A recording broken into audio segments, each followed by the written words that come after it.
Ang fish culture. Ano nga ba ito? Ito ay ang masusing pag-aalaga ng isda. Hindi ito basta-basta lang na paghuli sa dagat. Ito ay isang siyentipikong paraan para dumami ang ating mga isda. Mahalaga ito para may sapat tayong makain at para na rin sa kabuhayan ng marami nating kababayan. Ang Pilipinas napapaligiran ng tubig, kaya't ang fish culture ay vital. Isipin nyo, ang paborito nating tilapia o bangus. Marami dyan, galing sa maayos na fish culture. Kaya ang tagumpay nito, mahalaga sa ating lahat. Bakit nga ba napaka-importante ng tamang uri ng pond? Ang pond, mga kaibigan, ang nagsisilbing tahanan ng ating mga alagang isda. Dito sila lumalaki, kumakain at nabubuhay. Dapat ang pond ay komportable at angkop para sa kanila. Kung hindi tama ang pond, maaring maapektuhan ang kanilang kalusugan. Hindi sila lalaki ng maayos at malusog. Maari pa silang magkasakit o ma-stress. Kaya naman ang pagpili ng tamang pond ay unang hakbang sa tagumpay. Talagang kailangan nating pag-isipan ito ng mabuti. Maraming iba't ibang klase ng pond na ginagamit sa fish culture. Mayroon tinatawag na earth pond na simpleng hinukay lang sa lupa. Mayroon ding concrete pond na gawa naman sa semento at buhangin. At syempre, ang ating magiging bida ngayon, ang galvanized circular pond. Bawat isa sa mga ito ay may kanya-kanyang katangian. Mayroon silang mga kalamangan at mayroon ding mga kahinaan. Ang earth pond, halimbawa, ay mura lang gawin. Pero ang concrete pond, bagamat matibay tingnan, may ibang hamon din. Mahalagang malaman natin ang pagkakaiba nila. Ngayon, mga kamatanglawin, ang ating focus ay simple lang. Bakit nga ba sinasabi ng marami na mas panalo ang galvanized pond? Ating alamin ang mga sikreto sa likod ng popularidad nito. Marami ang nagsasabi na ito raw ang pinaka-praktikal na pagpipilian. Mas marami raw itong benepisyo para sa mga nag-aalaga ng isda. Totoo kaya ang mga sinasabing ito? Well, yan ang ating tutuklasin. Kaya samahan niyo ako sa adventure na ito. Handa na ba kayong matuto at mamangha? Tara na! Ano nga ba itong galvanized circular pond na ating pinag-uusapan? Ito ay isang uri ng pond na gawa sa bakal, mga kaibigan. Pero hindi ito ordinaryong bakal lamang. Ang bakal na ito ay dumaan sa prosesong tinatawag na galvanization. Ibig sabihin, pinahiran ito ng manipis na layer ng zinc. Ang zinc na ito ang nagsisilbing proteksyon laban sa kalawang. Kaya naman, ang pond na ito ay mas matibay at tumatagal. Kadalasan, hugis bilog ito na may malaking benepisyo. Isang modernong solusyon para sa modernong fish farmer. Ano-ano ang mga pangunahing katangian ng pond na ito? Una, ang kadalasang bilog na hugis nito. May dahilan yan, alam nyo ba? Pangawala, ang materyales na ginamit ay super tibay. Ito ay gawa sa high-quality galvanized steel. Pangatlo, ito ay napakadaling i-assemble o i-set up. Hindi tulad ng concrete pond na kailangan pa ng mahabang construction. Ang galvanized pond, parang isang malaking puzzle lang na bubuuin. Mabilis lang itayo, at kung kailangan, pwede pang ilipat ng pwesto. Astig, di ba? Talagang praktikal. Bakit nga ba bilog ang kadalasang hugis ng mga pond na ito?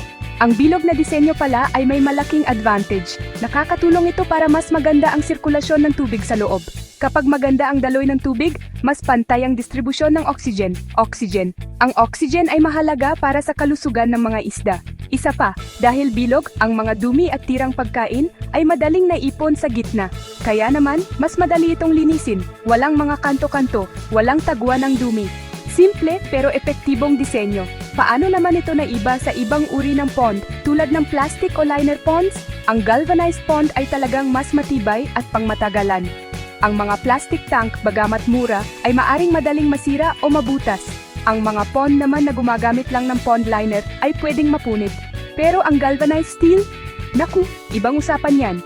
Kaya nitong tumagal ng maraming taon, kahit pa sa iba't ibang kondisyon ng panahon. Ito ay isang investment na sulit mga kaibigan. Hindi ka mag-aalala na basta-basta lang masisira ang iyong pinaghirapan. Siguradong matibay at maaasahan. Unang superpower ng galvanized pond, napakadali nitong i-maintain at linisin. Ang ibabaw kasi ng galvanized steel ay napakiinis. Dahil dito, hindi madaling kumapit ang lumot o iba pang dumi. Hindi tulad sa concrete pond na medyo magaspang ang surface. Sa galvanized pond, konting kuskos lang malinis na agad. Mas kaunting oras ang ilalaan mo sa paglilinis. Ibig sabihin, mas maraming oras para sa ibang mahalagang gawain sa fish farm. Talagang malaking tulong ito para sa ating mga masisipag na fish farmer. Less effort, mas magandang resulta. Pangalawang superpower, ang tibay nito laban sa mga kalamidad. Ang ating bansa, ang Pilipinas, ay madalas tamaan ng bagyo.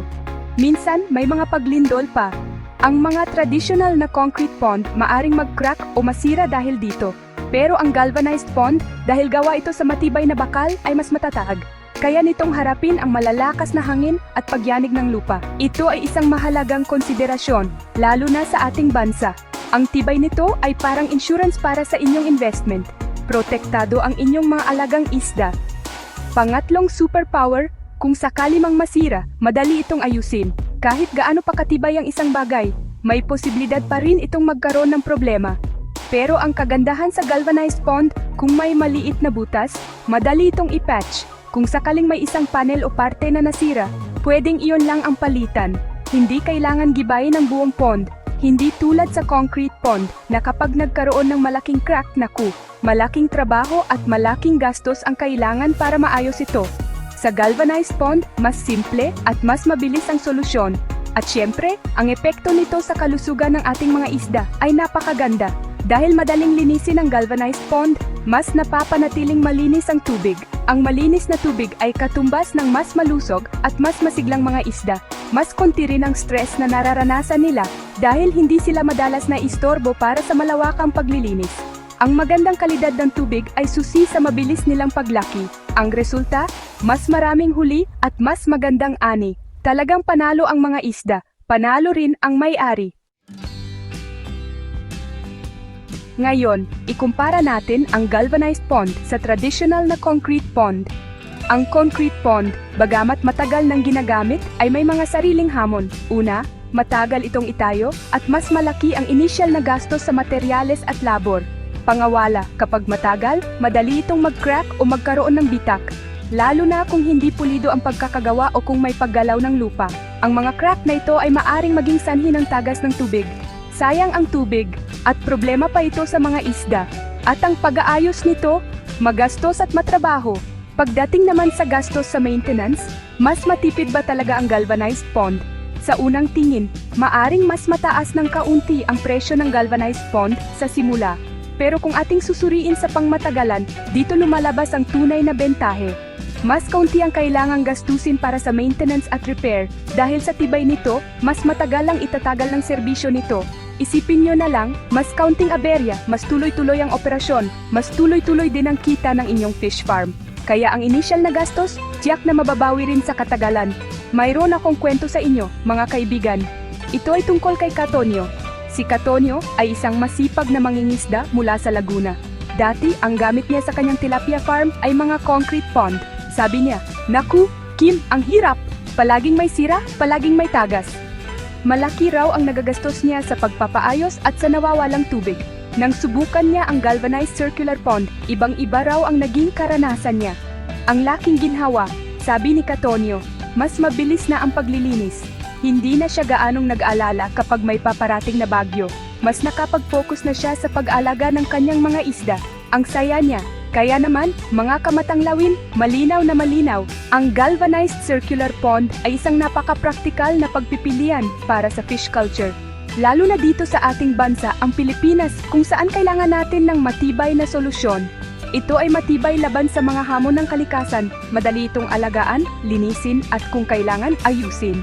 At sa pangmatagalan, ito ay cost-effective pa. Kaya kung kayo ay may fish farm o nagbabalak pa lang magsimula, ito ang dapat niyong ikonsidera. Ang galvanized circular pond, siguradong mas panalo ka rito. Hanggang sa muli!